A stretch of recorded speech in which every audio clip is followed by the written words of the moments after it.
नीला लॉकडाउन बाकी दिन तो भाई करबा दे दो भूख लगल बा दे दो रे भूख दे कुछ ना कुछ दे दो ना लॉकडाउन में खाएगा तो नहीं के ना दे दो भैया दे ना जाए ना कुछ बात देवा तब जाए कुछ है देने तका दी भूखे मारता कोई खपटा बानू दे दो नहीं के बात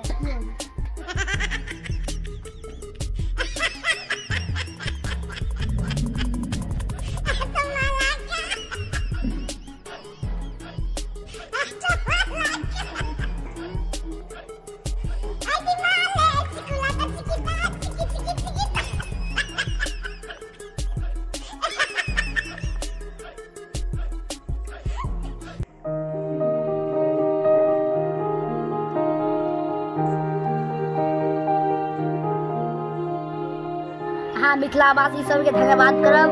देखलिए हमरा केना भगा देलकै, एहि चक्कर से कमाओ खाओ और वीडियो के लाइक सब्सक्राइब कमेंट करब। अगर अच्छा लगत तो कमेंट में ओपी लिख के जरूर बताएब। जय हिंद जय भारत।